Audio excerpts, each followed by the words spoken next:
Assalaamu alaykum warahmatullahi wabarakaatu. Washamarka kafuun horroon namantii biroo sakkaan jira jirtu hordoftootaa fi kabajamtoota kiyya. Akkami nagaa keessanii isiniin jechaa warroonni chaanala kanaaf haaraa taatan sabskiraayib gochuun maatii keenya ta'an isiniin jedha obboleeyyan kiyya. Asumaan immoo koomentii kana naa dubbisa. Wallaahi dhugaa silaa anatu of darba ture jettee obboleettiin keenya kuni. Silaa kaa osoo karakkoon osoo ka dararaan duniyaa jechuudha. Nama darbachiisuuti.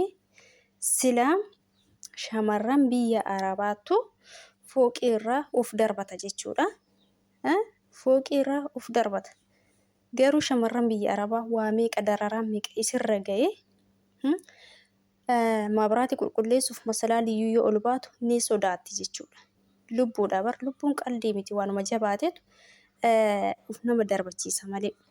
Innaa maaliif jennaan wanni kana jedheefis wanni kana kaaseefis sababa qaba. Sababnis maal seetanii shamarran biyya Arabaa yoo jedhee namuu ima rakkata. Garuu rakkoon haga dubartii biyya Arabaa miidhaanis irra gahu hin jira jedhee hin yaadu. Maaliif jennaan inni tokkoffaan mana namaatitti fuula namaatiin garafamtee hirriba gaarii odoo rafeen nyaata gaarii odoo nyaatiin karabbiin laaffise malee karabbiin manaraaf mataa geesse malee. Afaan nagayaatiin osoo hin ajajamin daa'imman xiqqoon arrabsaa isii ajajaa waa meeqa ta'a waa meeqa dabarsitee boru naa darbaaf matii kiyya jijjiiraaf of jijjiiraaf humna ofii aarsaa gootee waa meeqa dandeessee wanti hundi faraqaa itti ta'ee jechuudha. Kana hunda dandeessee akka taate gaafa isiin biyya ofii keessatti mana wayii galee itti jedha haratti baafadha erga biyyaa boon kiyyan oolle waa godhadhu malee hin galu jettee kaayyoo ofiitiif jecha waa hedduu dabarsitee imimmaan dhiistee dhiiga booyaa fooqii namaa jalaa gubbaan bayaa kana hunda dandeessee kanaayyuu ka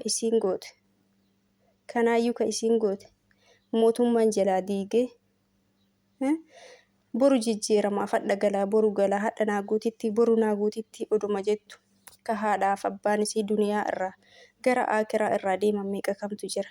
Ka warri ilmoo qaban ilmoo isaanii dhaban meeqa kamtu jira. Hadha galaa boru galaa hadha naa guutitti laata. Waan akkana odoon godhatin hin galu jechaaf kaayyoo ofiitiif waa hedduu danda'anii isaanuu jechuudha. Warri akkas ta'anu fooqirraa of hin darbanne jechuudha. Dhugaa yoo dubbanne wanni fooqirraa of darbachiisu dubartoota keenya tokkoffaa hinjiraami waliigaltee yookaan abbaa manaa isaanii jidduu jiru waliigaltee yoo dhabame yookaan abbaan manaa isaanii odoo isaan jaalatan odoo isiin jaalattu irratti yookaan dhalaa biraa jala kan deemu yoo ta'e yookaan dhalaan biraa isa jala kan deemtu yoo ta'e hinaaffaa kanaafee of darbachuu hin danda'an. Garuu wantummaan fedhe of hin darbachiisu kanaan ala jechuudha obboleeyyan kiyya. Shamarran keenya garuu manni jalaa diigamee wallaahi namoonni mana beeku jechuudha. Waggaa 6 xaarii waggaa 6 isiin xaartee bitattee jalaa diigame jechuudha. Hin galaaf haga isiin karoorsiteetiin jette jalaa diigame mana akkamii ijaaratte. Innaa isiin sunuyyuu alhamdulillah borus guyyaa biraati rabbiin ka caalu bakka naa buusa. Rabbumatu kiyya hin godhin rabbuma narraa fudhate riskima kiyyaa miti yookaan rabbii kana caalu bakka naa buusa jettee sabbartee jiraataa jirti jechuudha. Isinii galee wallaahi keessattuu nuti dubartiin biyya namaa jechuudha. Rabbiin akkuma humna sinuu kennee mana namaa waan isaan hojjedhaadhaan hundi dandeenye hojjennu kana rabbiin akkasumallee obsa nuu kenne waa obsuullee nuu kenne rabbiin obsi walakkaa imaanaati ka jedhan sun aadaa dhugama. Obboleeyyan kiyyaa kanaafi kanaan ala jechuudha wannummaan of nama darbachiisuu hin jiru.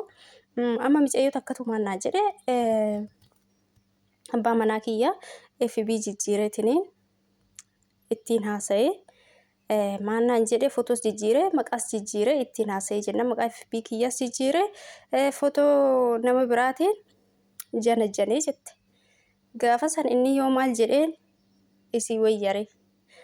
Haati manaadha manaan qaba ture garuu haati manaa kiyya erga duutee waggaa 6 naan jedhee jette obboleeyyan kiyya. Isiin amma dhugaa yeroo baay'ee jechuudha. Abbaa manaa keessan bilbilaanis fattanuufis hin yaalinaa. Bilbilaan fattanuufis hin yaalinaa. Bilbila isaas fattashuu hin yaalinaa. Yoo dura sukkaarri isin qabee jiraate sooqiddi isin dabalamee sooqiddi isin qaba. Yoo sooqiddi isin qabee jiraate barbaree isin qaba. Odoo gaafa barbaree isin qabde immoo bakka isinii dhumate jechuudha. Fooqirraa darbuu bichaadha. Kanaaf silkii abbaa warraa keessan hin fattashinaa. Jala deemtaniis hin fattaninaa. Bakka inni yoo si jaalate si jaalataami. Inni yoo si jaalate waan biraa sirriitti hin barbaadu. Homa shufaa shufuroo jechuudha.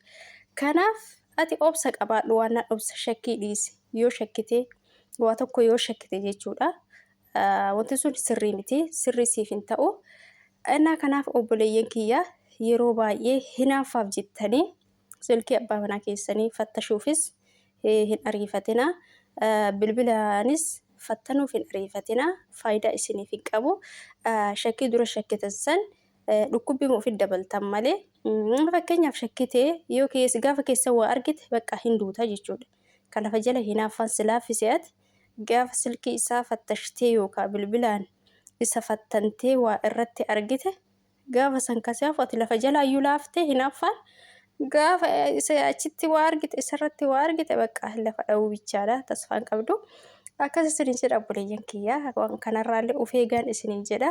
Innaa kanaafi waa'ee koomentii kanaatu kana hundaa na dubbise osoo karakkoo fi dararaanii of nama darbachiisuuti. Nuti dubartoonni warra biyya arabaatti fooqirraa of darbatee dhumaa jettee jirti obboleeyyan kiyyaa. Dhugaa koomentii isin jedhatti ijoollee baay'eedhaa kan barreessan dhugaadha. Waa'ee hinaaffaati malee dubartoota wanni harka kennachiisu hin jiru hinaaffaa ta'e malee warra jedhantu jira baay'inni isaanii warri dhiiraas. Akkasii obboleeyyan kiyyaa dhugaa waan akkanaarraa of eeggadhaa. Hinaaffaa irraayis of qoxxobaa. Dhugaadha nama jaalattanitti hin hinaafanii garuu ofuma qaba. Akkuma danda'amin of qabuu isinii wayyaa. Isinii jedha obboleeyyan kiyyaa akkasii har'a kaakuu akkanatti hojii kenna viidiyoos isinii hojjedhee akkanatti asaba isinii hojjechuun natti hin tolle. Kanaafin sagalee irra isinii kaan isinii jedha obboleeyyan kiyyaa. Akkasii egaa akka argaa jirtanii qaadhiqaarra hiiqaan isaanii dhiqamee hin dhumu kun ilaalaa ka hagaan dura qulqulleessi geessi deebi'eetiin rafee ganama yoo hirriba ka'uun kan arge jechuudha xarbeessaa irratti. Akkasiin isin jedha obboleeyyan kiyyaa warri isinitti tole laayik sheer sabiskiraayib gochuun nu jajjabeessa.